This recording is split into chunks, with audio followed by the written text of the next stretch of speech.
At the start of this debate, we want to set out a fairly simple metrics that we think is sufficient to prove why we need to regret the popularization of something in pop media.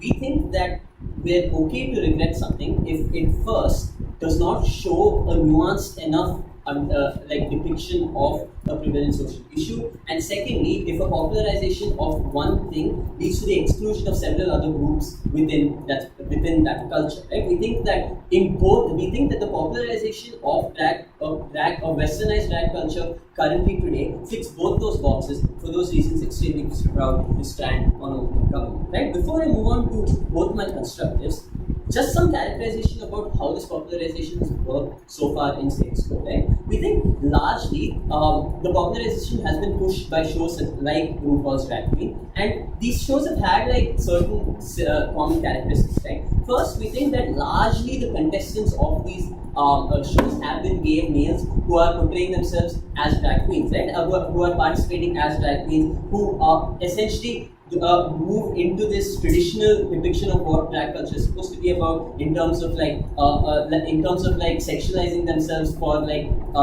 entertainment, right? Like you see like sexually provocative dancing and those type of like forms of entertainment being prevalent in these shows, right? Secondly, we think that most of these shows are characterized in being a part of a competition, right? In which case, like contestants are put up against each other, and it's about who is like better at what they do, and like they're pit against each other in the form of a competition. And essentially, we see a lot of things like alliances forming, where several contestants are continuously trying to like outdo each other and pull each other down, even in several systems, right? We think therefore that in a large extent, like these competitions become less about like celebrating a collective culture versus becoming about individually trying to outdo the others and become a winner at a competition, right? And we think that this is harmful for the overall portrayal of drag culture in society. Right? But moreover, right, we think that most of these shows, although they have like large sections where they're talking about contestants like backstories and the struggles that they've come to,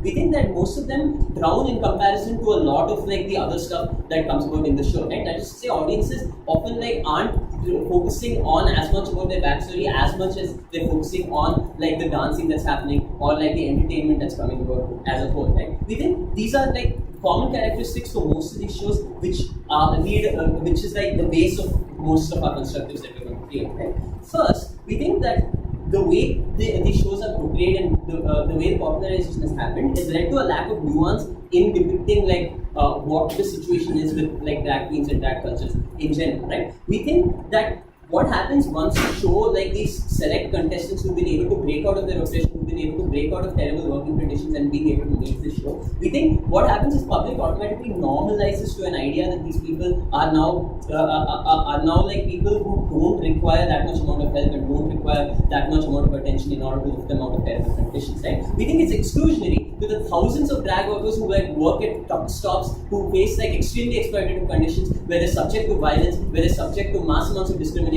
where they literally have no rights, right? We think that the problem is that audiences don't relate with the backstories and like the conditions from which these contestants come from, but only relate to like what they're performing in on the stage right now. And we think that that's particularly problematic because it excludes all of those other people who are left out and who haven't been able to make it to a TV show, right? Like we think that's particularly problematic in this case. It does not show the nuance of the actual situation on the ground of drag artists, right? But secondly, we think that once again these shows become less about, say, a celebration of drag culture or a celebration of pride, and more about like a competition between two individual people who are trying to be like the best dancers or the best performers, right? We think that that is essentially antithetical to a lot of things that we're fighting for in terms of like being able to make drag culture more acceptable in the mainstream. We think that that doesn't happen at the point in which you are continuously pitting contestants against each other and make it less about a celebration of culture rather than and more about like individuals trying to take each other down. Right? Before I move on to why we think that this is exclusionary to other forms, I'll take. What is the alternate form of Western drag culture in a country like India to have a lot of works of this show? Right. So okay. So we think an alternative to popularization. We think we would simply prop for things like having individual like show managers or individual shows which are like which people book to watch like drag performers perform versus like these mass scale mass produced reality TV shows where people are where these people are like performing in competitions against each other. We're completely fine with that. What they have to prove, however, is why demand that might come about through like having more of these shows that in the best case through this popularization is okay in taking down like it is okay to trade off against like a myopic depiction of the struggles that these people go through. We don't necessarily we think that it's important for this type of normalization to happen on a smaller scale when you're able to relate to individual contestants versus being versus what's happening in status quo through like this mass popularization, right? But secondly, why we think that this is exclusionary to other forms of drag, which we think takes part apart from simply gay males dressing up as women, right? We think that there are several other forms of drag where women or women are dressing up as men, and also like trans women take part in like a regular drag cultures, right? We think to a large extent it's impossible for those forms to ever gain the popularity that they need to gain simply because of the mass amounts of popularization that's taking place in these situations, right? We think it's really difficult for like the public simply because like you have so many people watching these shows for that like shallow entertainment that it might provide initially. We think it's really difficult for people to move into like other forms of drag culture, and we think that those people who are also trying to like come about and break through their shackles of oppression will never be able to do so simply because they have no avenues to rant out, right? We think that this disproportionately creates demand for one form of culture, and we think that this has happened to a large extent where you don't see like women drag shows where like in 11 seasons of RuPaul you've seen barely like one or two female contestants. We think that that's particularly problematic and exclusionary to other groups, right? We're happy to stand with our alternative of like individual shows and these people being managed by individual managers for those shows. They have to defend why any popularization is better than a nuanced popularization, which we think these shows haven't been able to portray. For those reasons, I'm extremely proud. Right, click here the House Thanks Prime Minister to open the case for opening opposition to the House. Press the pause button for them. Click here. And then who? And stop it right in the end.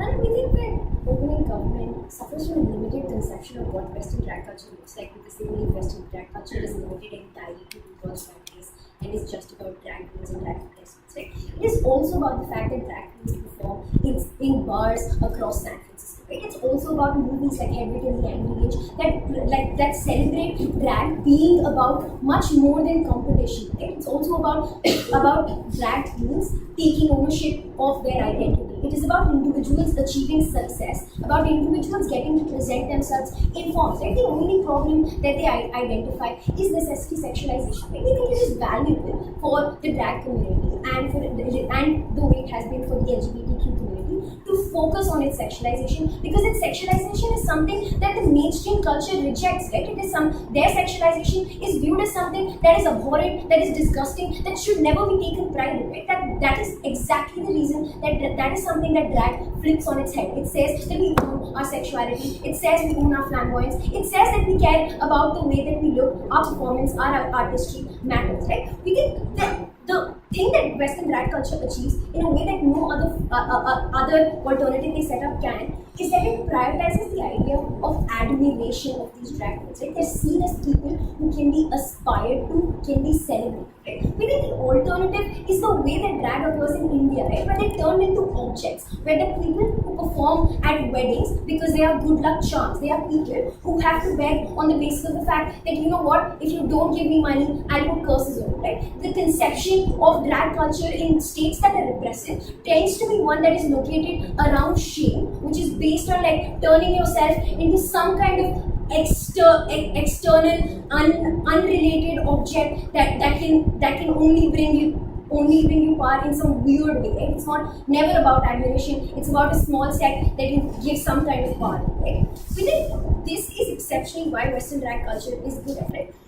Look, we understand that any kind of popularization obviously shuts out other forms of popularization. But what we do think Western drag culture is that firstly that it has an idea of admiration attached to it, but secondly we don't think it's particularly resistant to being adopted by other cultures, right? We don't think it necessarily shuts out other cultures from adding elements, right? We think Bangalore has drag clubs where drag queens perform, right? And what is the difference in there? Right? The difference there tends to be about them performing to Bollywood music, or the fact that Aloknath dresses up in Indian clothing, right? Or that he incorporates his culture, their culture, and their experiences as a POC, right? We think that means that Western drag culture is not necessarily insulated from having nuanced perceptions, and it has the ability to get those sorts of things in, right? We think in the absence of Western media being brought, the Western drag culture's conception of admiration and pride being popularized, we think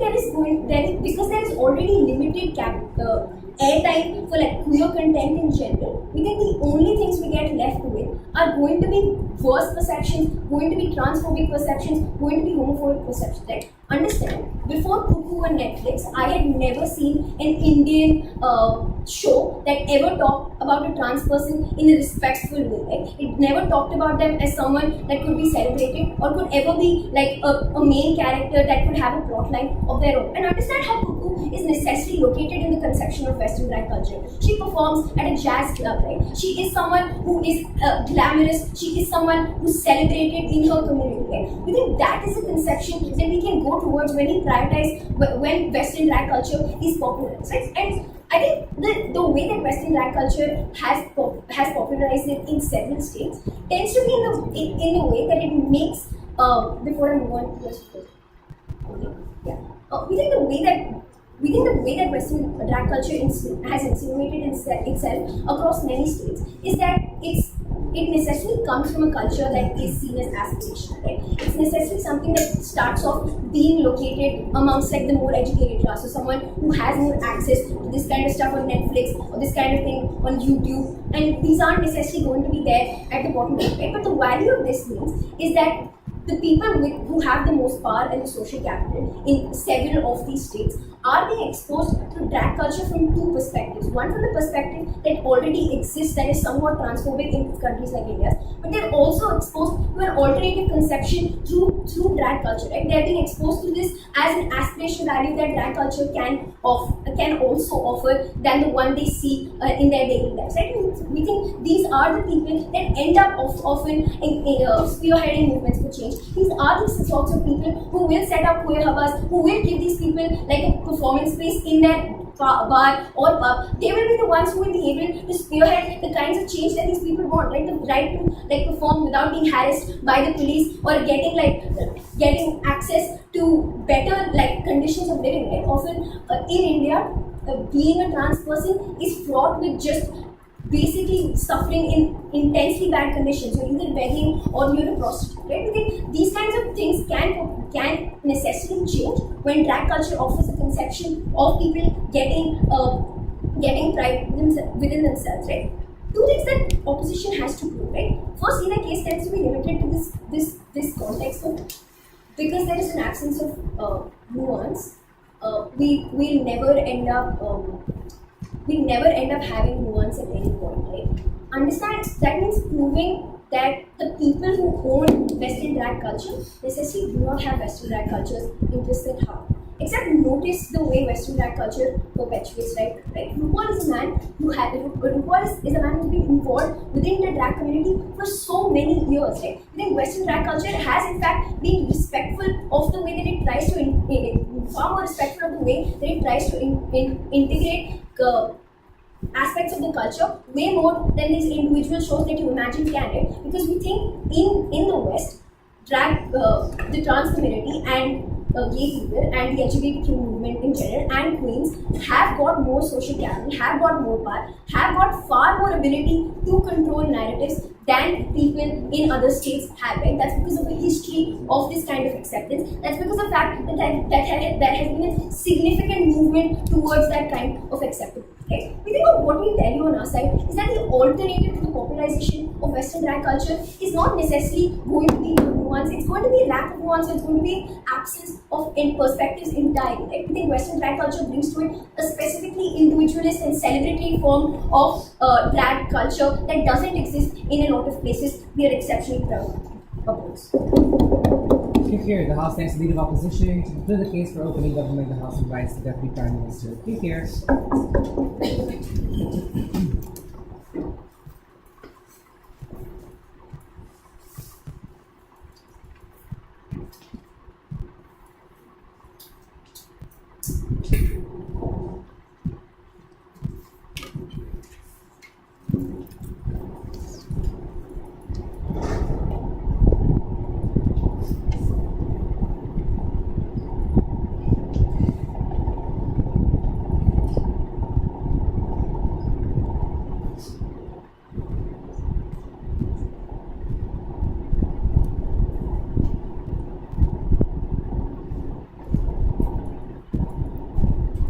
Side opening opposition had to prove to you why all of their benefits are a direct result of popularization by mainstream media of drag culture. I will tell you why they haven't really done that.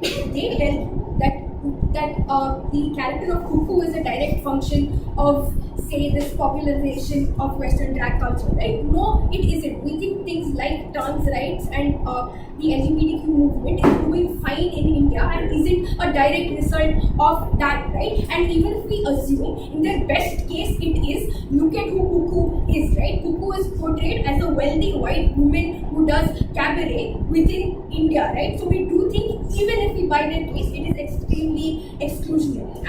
And also it is exclusionary how, right? We don't think that that men who do drag in, say, like weddings, etc., are still going to be accepted, right? Because that is not what Western drag culture portrays. The lowest common denominator on their side is still not benefiting, and they completely shirk off responses to how how this popularization is in fact exclusionary by in the 7th minute telling us that, oh, some amount of trickle down eventually will happen, so like everyone will have to wait for that.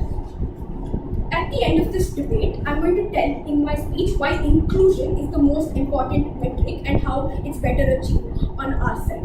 Why is inclusion the most important metric? We think that it's already extremely hard for people who do drag, in the sense, besides the extreme amount of stigma attached to it, the physical transformations that you have to undergo, say in terms of gay males tucking, or even the amount of length of time women spend on makeup and transforming themselves, is extremely hard, right? So it's what the particular harm coming from their side is that in this already hard industry, the popularization of drag by Western media, popularization of Western drag by mainstream media has led to is further exclusion, right? Like how? On two folds. Like the motion is not this house regrets drag, right? I urge them to give me another example where mainstream media has popularized Western drag other than RuPaul's Drag Race. We think things like performances in bars would exist otherwise as well, right? That's how the drag industry operated before RuPaul's Drag Race.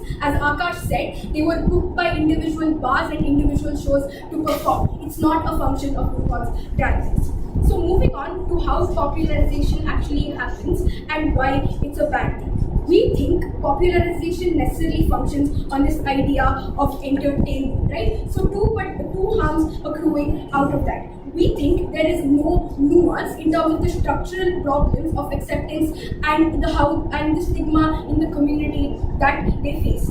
Even if they do, it's portrayed in the sense of how this person was able to overcome the stigma and is now empowered through RuPaul's Drag Race. Why we think it is so? Because we don't think things like talking about issues and stuff are entertaining to people, right? So when mainstream media popularizes it, they're going to actively prioritize prioritize it. It's going to be say 2 minutes out of a 45-minute long episode, and even if it exists, we think what people buy at the end of the day are the lip sync battles they find extremely entertaining. It's completely overshadowed by this. For example, in this recent season of All Stars, when they talked about Gina, they talked about how empowering it was for her to be there for a very small amount of time, right? And that also was overshadowed by how other drag queens complaining of how catty they were and about the lip sync battles, right? Like nobody remembers structural issues in this side of the house.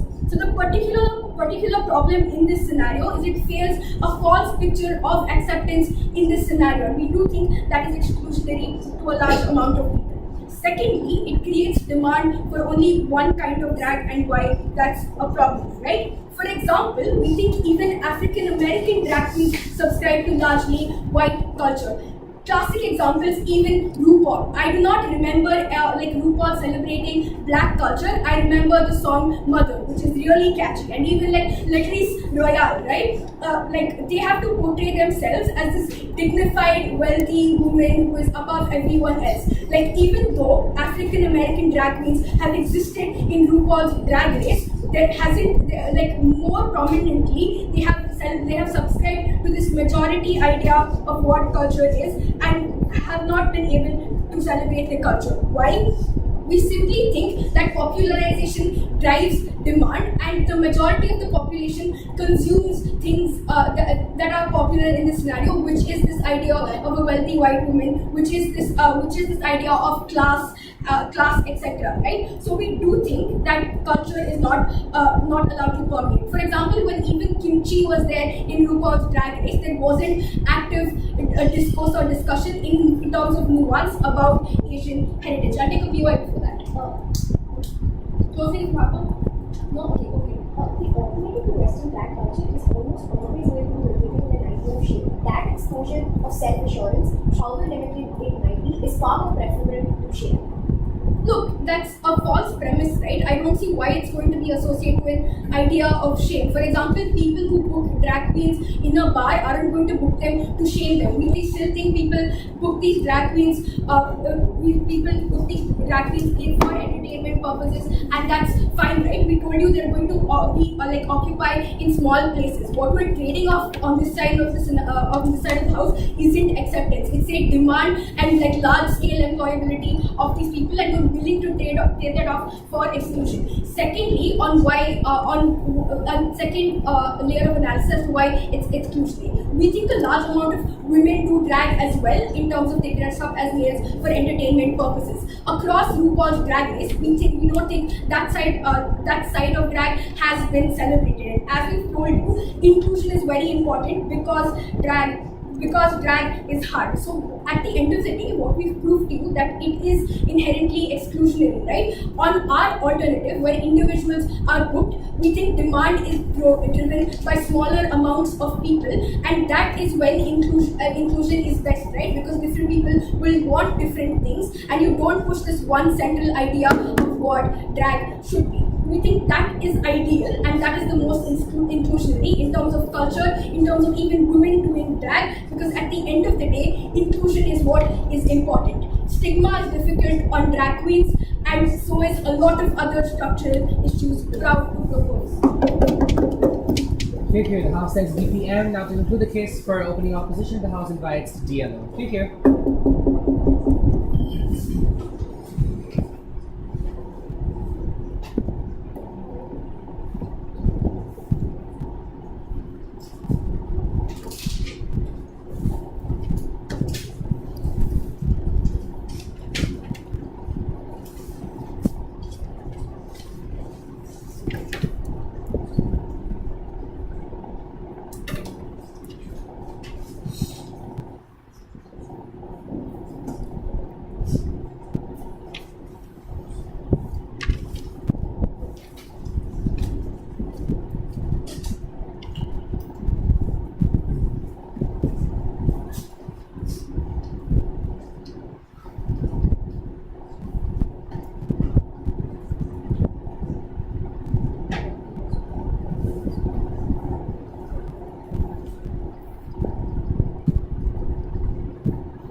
Chair, we think that we missed the comparison in this debate, right? The way they set up this debate is by saying that if we think any narrative is going to be devoid of nuance or context, we shouldn't have it. They haven't proven to you on how, in the alternate scenario that they talk about, where people are going to pay to go to bars where they're going to see drag performances, firstly has nuance and context in the first place, but secondly not engaging with us when we tell you that that in itself is Western drag culture, right? How do we characterize Western drag culture? Western drag culture is a culture where there is an emphasis on individualism, where there is an emphasis on self-assurance and pride, and where there is a selective value for people to pay to go to these performances, and there being an aspirational value for people to actually take up drag, right? Which means we think in the second speech, when she talks about how cuckoo is not necessarily Western drag culture or is not a product, two responses to that, right? Firstly, we think if you think cuckoo is not Western drag culture, we think cuckoo is definitely influenced by Western drag culture catered to the Indian audience. But as we have proved, we think cuckoo, the character cuckoo in itself is what Western drag culture looks like, because you have a person who performs at a top-notch jazz club, which indicates social stature, which indicates the idea that this person is worthy of dignity in the society and is able to perform in front of affluential people who want to watch them perform, right? Remember that when there's a lack of alternative that they give you to an extent to which they just say that you can pay to go to bars, we have sufficiently proven to you how that in itself is Western drag culture. But even in the flip side scenario, if the problem is that, look, if we popularize this culture, we are not going to be able to popularize Indian drag culture, right? If it has not been evident from our first speech, we think we are placing a value judgment on Indian drag culture, right? We think certain cultures are oppressive to the actors involved. The way Indian drag culture looks like it's basically people treating these people as objects, right? As objects of amusement who are just lucky charms, right? Which is, remember, the kind of exposure that an average Indian or anybody for that matter who don't belong to these Western liberal democracies have to these drag artists is probably looking at them as products of communities like the Hijras, right? People who come and beg on buses and being forced to beg on buses because there exists a hierarchical order within the Indian drag society, within the Indian trans community, because you always have a person on top who pimps you out, right? Who asks you to get your money back. We think when they tell you that it's going to be devoid of nuance, the reason why it's going to be devoid of nuance, if at all it's true, is because people don't demand nuance, right? Which is, people don't have the attention span, people don't have the desire to necessarily at first sight go in depth and read about something, right? We think the starting point is essential, right? Because in the absence of Western drag culture, the first exposure to drag or the first exposure to the trans community being in such problematic ways, where it's more likely going to be something that you probably want to avert your case and just avoid all of this. We think it's problematic, right? Because we think that these people deserve a life of dignity. Before I move on to telling you how, even in the best case, if they only limit the context of this debate to the context slide, we will tell you how it is not necessarily going to totally rip off any cultural context when it enters a country like India and like Russia.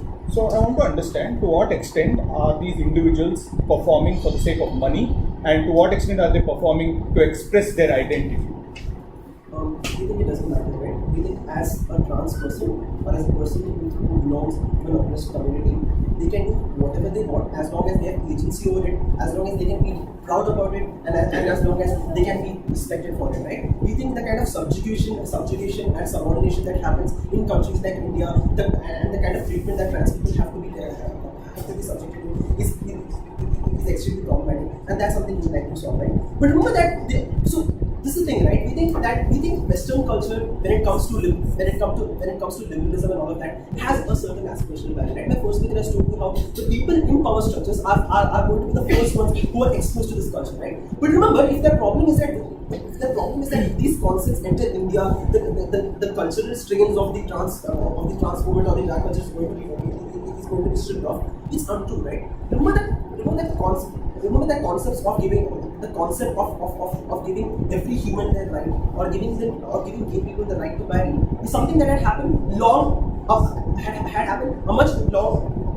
had happened much before it happened in India, right? When we see that LGBTQ movement is doing fine in India without giving any analysis, we think that trans rights bill that exists in India is a travesty, right? We think it's only a few months back that we just decriminalized gay sex and not really allowing them to even get married, right? Which is if we are able to prove to you that the origins of the idea of giving certain people rights who have been looked down upon for centuries and centuries in countries like India often stems from Western countries. We think that the first exposure that we talk about and the net benefit of popularizing a certain form, even if it obviously comes at the expense of popularizing something, because we think that's what popularization means. And if that's something that you're problem with, we do not. This debate wouldn't really exist. We think that is a net benefit, right?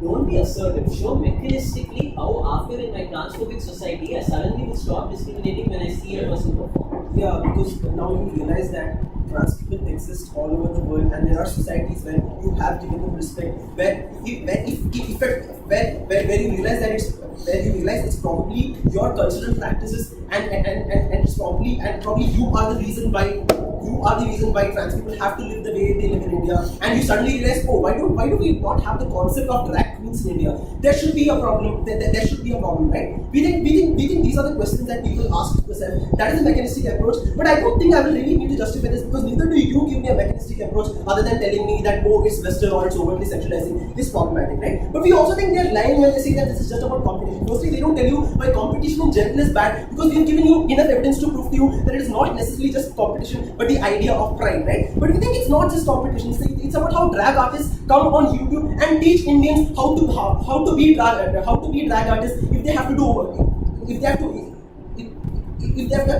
take up a second job in a pub, right? We think glorification of Western drag culture need not necessarily be limited to the kind of context right that you showed, right? Because remember the reason you could only show that context right is because you do not have time to show anything else, right? You couldn't have given a history lesson on what drag culture looks like. You couldn't have told the teens about 100 ways of glorification happens. We think we're reasonable enough to understand what glamorization looks like and how it's not going to be limited to videos. For all these reasons, we think OG falls out of the debate extremely proud.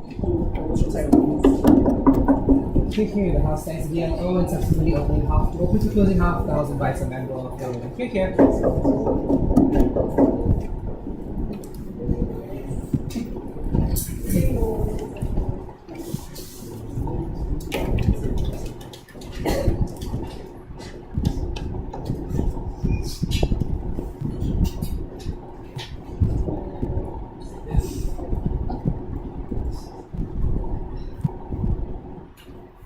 This debate is not about whether individualism and Western drag culture is good or not. This is about whether mainstream media should be the one popularizing it or not, and why their hidden motives are make them the worst possible actor. We have a problem with the way mainstream media works. It works on ratings and it's a business-making output.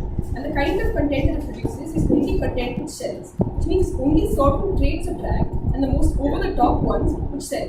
When producers notice that the viewership goes up when contestants like bitch or fight or cause drama, and only certain forms of clothing or hypersexualization get more clicks, that the only people who are like white and drag are the ones who get accepted and people are willing to watch. It means the producers start to change the kind of content that defines drag culture. They start to spend more time on only white drag queens, portray all black drag queens as stereotypically sassy or liking things like gay. It means that they spend more time on infighting or only on particularly hypersexualized portrayals of these women simply because they have these really skewed money-making motives. At this point, the harm which our opening hand completed is that the definition of what drag means in these cases is no longer in the hands of the drag community and in the hands of white, cisgendered men who need to make some money by using sellable parts of your identity.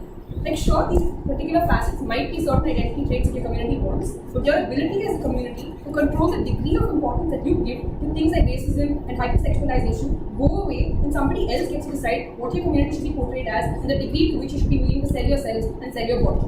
At this point, the only thing standing from opening opposition's case is that certain characteristics are respectfully portrayed. Like, this debate is not about those one-off cases where drag might be accurately portrayed.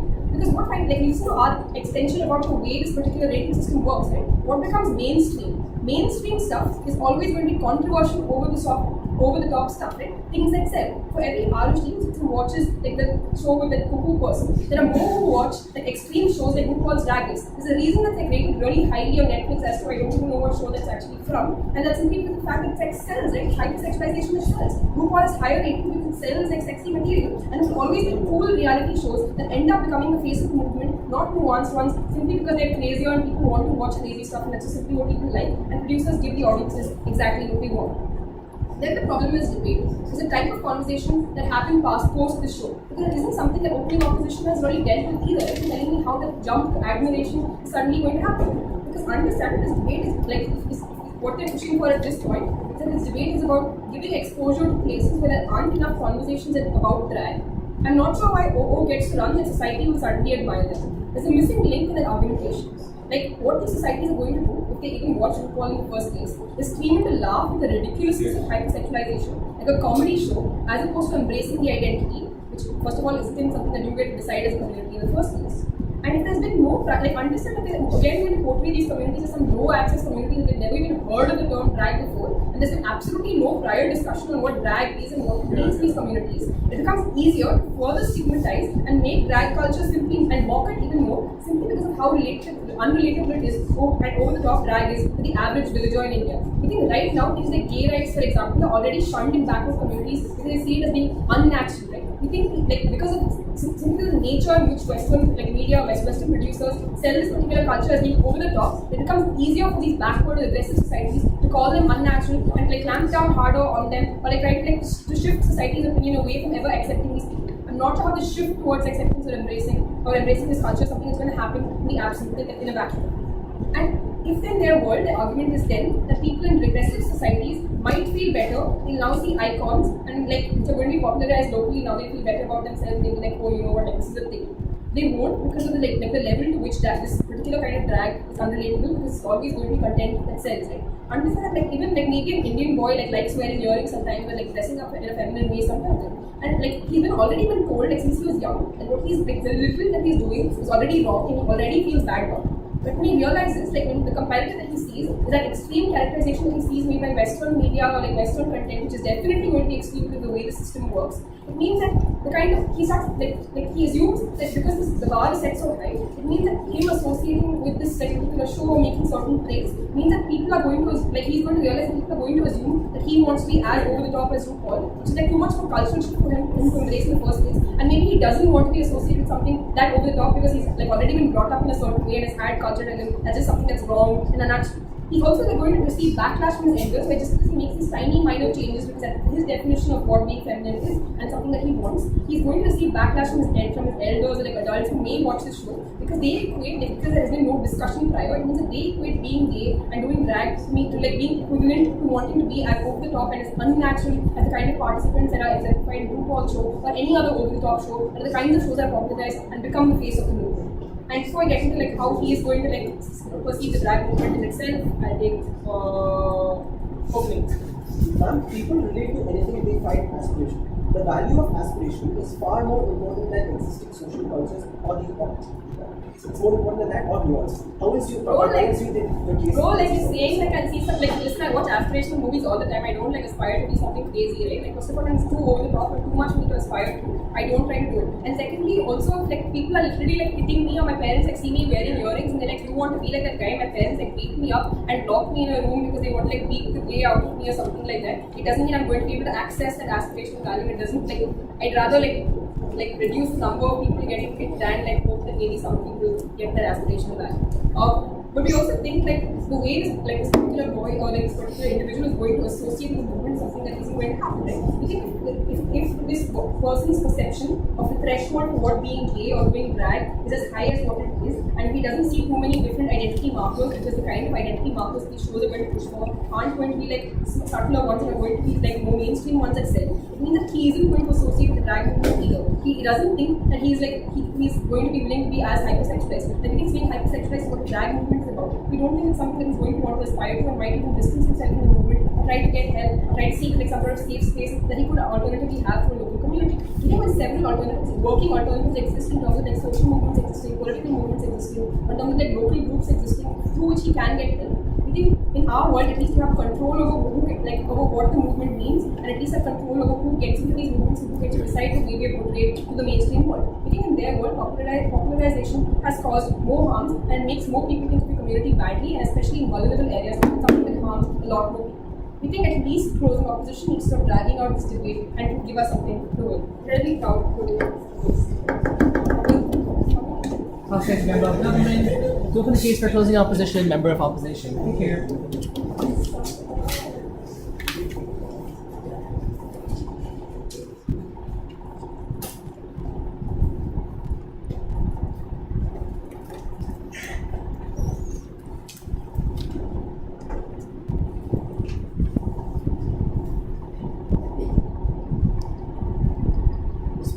Historically, not only has reality shows and other soap operas and etc. have ignored the queer community as we have all acknowledged, but the fact that the very way that these reality shows function is actually propagating cissexism in a fashion that is harmful, right?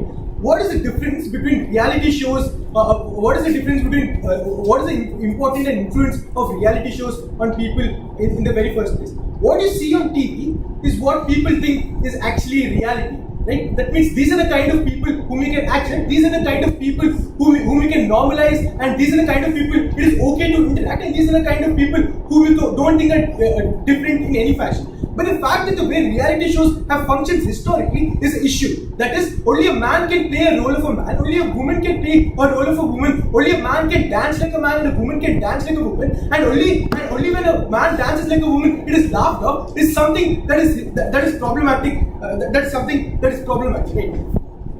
That we think that the first thing that popularization of this form of culture does is that it sends a message out to people that it is okay to be whatever you want. I think this is the most important point, and this is what ensures that the queer community as a whole on a long term is something that is safeguarded.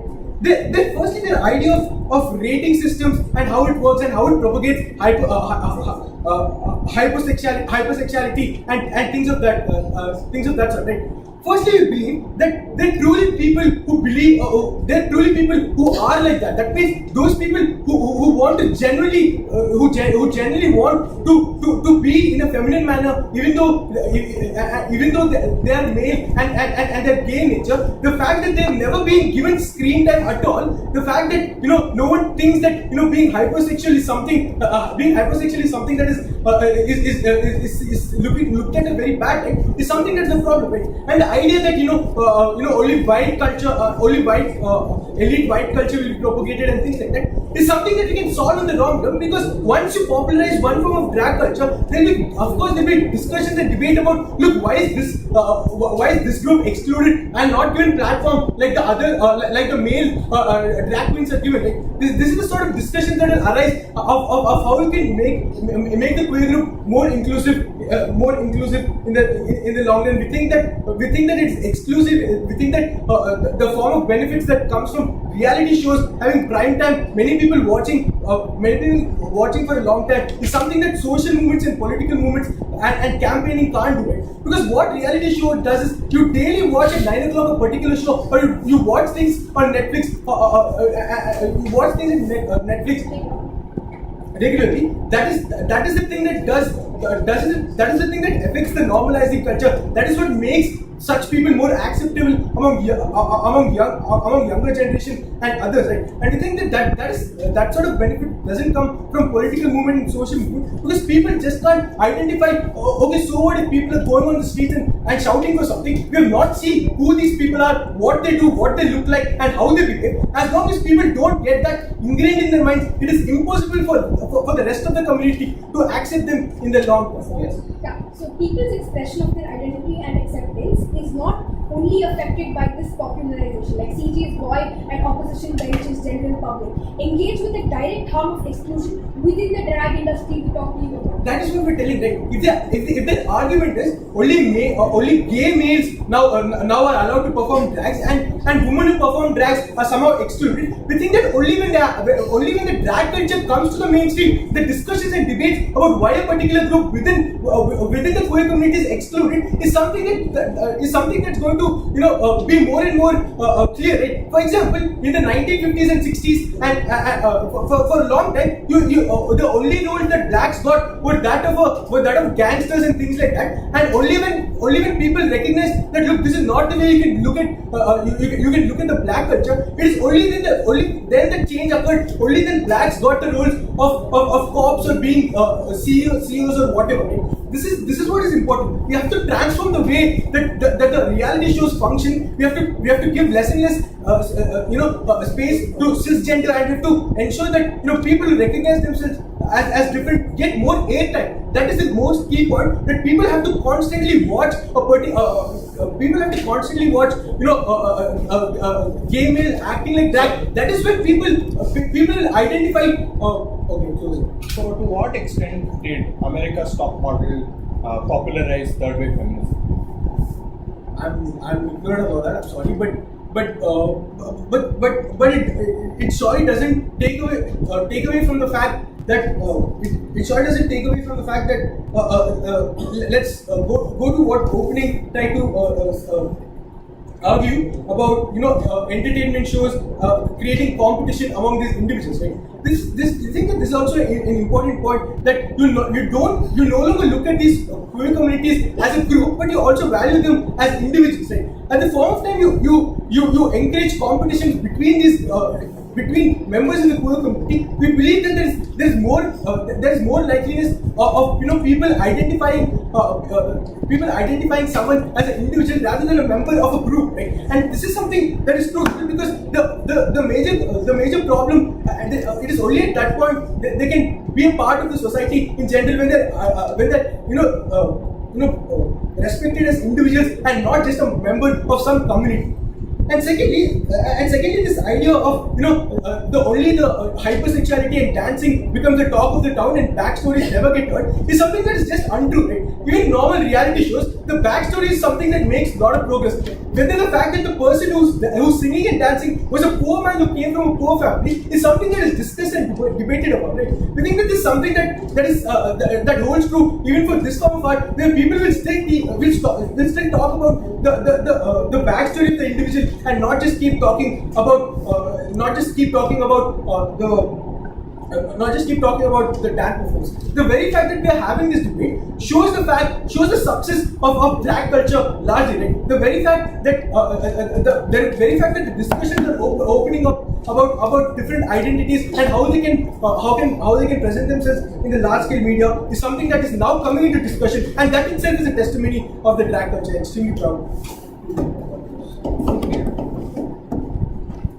Where the House thanks the member of opposition to prove the case for placing government in the House invites the conflict. Here.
Western media or the way reality shows actually go ahead and happen is like what the government bench is talking about, right? When they say that hypersexuality exists, we think that the way it exists right now is like when women in like beauty pageants and stuff are shown like extremely hypersexualized, or even like black people rapping and stuff like that, they are shown as either extremely male or extremely female, right?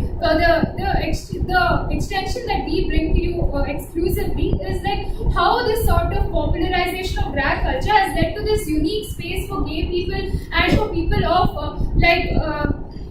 other gender to come ahead and like show that they have a space in art forms, right? Especially when art right now is not as diversified as we think that it is, right? It's like as they want to point out to you, the hypersexuality exists, but it exists in a way that only a certain gender can actually go ahead and dominate these sort of spaces, right? At that point, we think that it becomes extremely important for this popularization to exist, so that gay people can go ahead and now be a part of the diversification of this sort of art form, right? They can be a part of it, so that they have this exclusive benefit of being able to express art, right? We think that in this sense it becomes extremely important. Also, what we bring to you as an extension is the fact that the only thing that OG wants to come to you and tell you is about exclusion, right? They tell you that look, if they want, they can go ahead and work in like individual paths. But the problem here is that as Kaushik came and told you, why popularization is so important for people to go ahead and relate to these kind of stars, right? Understand that even Western culture isn't as open-minded as we want to believe it is, right? The fact that there are people who still don't really relate to what is happening is what is going to change when people become popular because of this sort of culture, right? If we don't really mind if TRPs and shows really go ahead and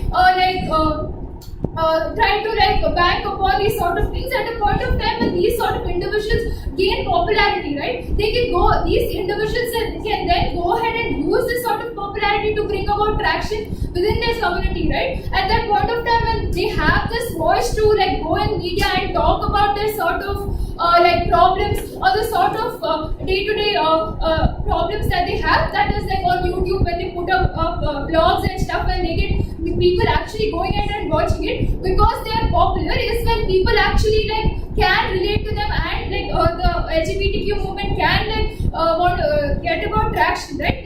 This sort of relatability can only happen when they go ahead and get this sort of popularity, right? And we think that this is extremely important for this sort of culture to prevail, right? And that's the sort of extension that we thought about. So what do we get from the government bench, right? The CO tells you that CG tells you that hypersexuality is a problem, right? First of all, we think that it's already happening in Western culture that movies are hypersexualized. The only problem is that chick flicks as they talk about it. The only problem is that gay people are systematically not allowed to come into these sort of avenues in the first place, right? We think that drag culture in specific is so exclusive that it gives these sort of people the ability to express themselves the way they are and go ahead and become an element of being able to spread entertainment to people, right? And we think that this has a unique value in and of itself, especially to these sort of communities, right? Which we think doesn't exist otherwise. And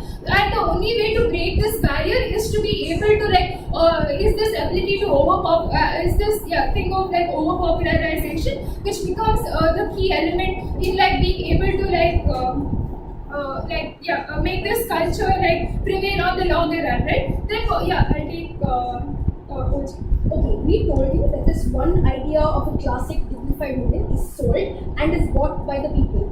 Where then is the demand for drag queens? Okay, I got that. They think that the idea is only about white culture, right? Two responses to this. First of all, we think that it doesn't really exist, right? Because these shows work on gay people trying to express themselves and being hypersexualized, we don't think that these shows will have a problem getting black people, right? In the end, they will go ahead, if they're ready to do it, they will go ahead and get these sort of people to actually come ahead and make changes, right? We don't, and Secondly, the avenue is important, right? At the point of time they have this platform is when further discussion is ever possible, right? They don't give you any tangible harm except the saying that look, individual bar performances are better, and like they tell you that look, their backstories aren't like really listened to because of all the other things that happen that aren't really relevant to the community, right? At that point, we think that this situation is still better for these people because understand that once they gain popularity is when people are more people who don't associate with them are more likely to go ahead and listen to them when they actually talk about their backstories, right? And for this, we think that the popularization is extremely important, right? Then what else do we get, right? We from CG, we get that gradual change will happen, right? They don't give you any like mechanism through which like what gradual change they are talking about or like what they want to like bring about, right? They don't give us any other like means of like how people are ever going how gay people are ever going to be able to like go ahead and be able to express themselves to get this unique avenue to be able to express what they want to and get this sort of popularity, right? We think that at that point this uniqueness becomes so important because we see that similar things happen for black people as well, right? When rap music started becoming popular is when people actually started respecting black people and when people started respecting black rappers and now they listen to other social issues that black rappers want to talk about, right? We think that this sort of avenue actually brings about tangible changes for the community in itself, right? We think that this is extremely important for the community, right? Then they tell you that look, there might be some people who won't relate to these sort of people, right? Again, they don't give you any reason why people wouldn't relate to them, right? Understand that people know that it's for entertainment and people are like doing it for the sake of entertainment, and at that point of time, they don't give you any reason to believe why the other gay community won't be okay with people like becoming popular, doing something for themselves to gain popularity, right? We have no reason to believe like anything of that sort. Okay, for all these three, only talks about like how it affects Indian culture, but it's also important to think about the gay community in Western cultures themselves and how it affects them and like art in and of itself. Extremely proud of this. And here are the hashtags they all with and subsequently